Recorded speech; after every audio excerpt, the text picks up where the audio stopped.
మొన్నటి ప్రకృతి వైపరీత్యం వల్ల నిజంగానే ఒక పక్క కడప జిల్లాలోను మరి అనంతపురం జిల్లాలోను ఒక పక్క కొంత భాగం సత్యసాయి జిల్లాలో నిజంగానే అరటి తోట పంటలు చాలా భారీగా దెబ్బతిన్నాయి.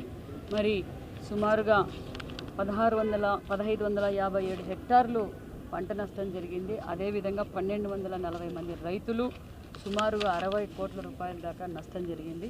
మరి మేము ఆ ప్రాంతానికి కూడా వెళ్ళాము. అక్కడ ఆ విలేజెస్ అన్నీ కూడా పక్క కడప డిస్టిక్, అనంతపురం డిస్టిక్ తోటలు కూడా చూసుకుని వచ్చాం.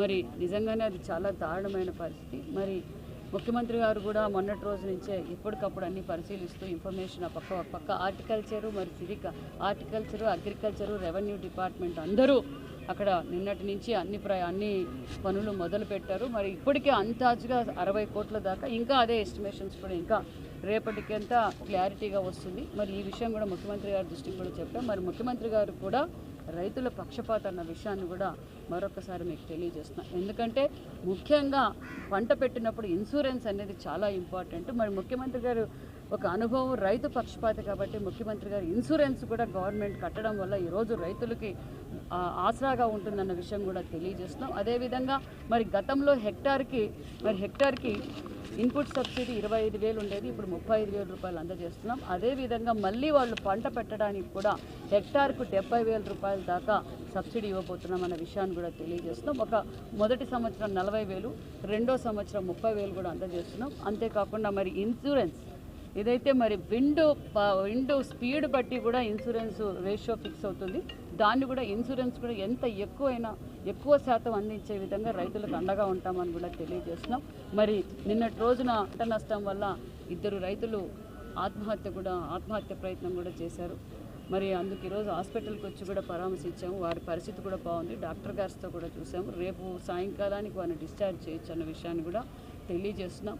మరి ముఖ్యమంత్రి గారు మరి వ్యవసాయ శాఖ మంత్రి గారు ఎప్పటికప్పుడు అన్నీ పరిశీలిస్తున్నారు. అదేవిధంగా మరి ఈ గత 8 నెలల్లోనే ఒక పక్క గత ప్రభుత్వం మరి ఈరోజు పులివెందుల ఎమ్మెల్యే గారు వచ్చారు.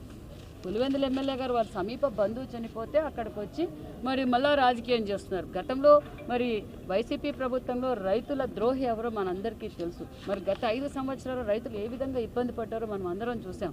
ఒక పక్క డ్రిప్ లేకపోవడము, మరి ఒక పక్క స్ప్రింక్లర్ లేకపోవడం కావచ్చు, అదేవిధంగా మోటార్లకు మీటర్లు అని చెప్పడము, ఇవన్నీ మనం చూసాం. మరి ఈరోజు అధికారంలోకి రాగానే ముఖ్యమంత్రి గారు ఒక పక్క రైతులకు ఒక పక్క ఇన్సూరెన్స్ కట్టారు, ఒక పక్క డ్రిప్ ఇస్తున్నాం, స్ప్రింక్లర్లు ఇస్తున్నాం, డ్రోన్లు ఇస్తున్నాం.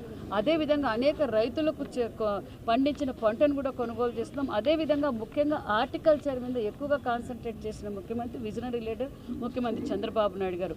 ఏదైతే మన ప్రాంతంలోనే ఎక్కువగా అరటి పండిస్తుంది, ఆ అరటి ట్రాన్స్పోర్ట్ చేసుకోవడానికి ఇబ్బంది పడుతున్నారు రైతులన్న విషయాన్ని గ్రహించి కేంద్రంతో మాట్లాడి సపరేట్గా ఒక ట్రైన్ కూడా వేయించినారు మాన్యశ్రీ ముఖ్యమంత్రి చంద్రబాబు నాయుడు గారు. ఈరోజు డ్రోన్ కావచ్చు, ఇలా రైతులకు పరికరాలు కూడా లేటెస్ట్ పరికరాలు అందించడం కూడా రైతుల పక్షపాతనే చెప్పాలి.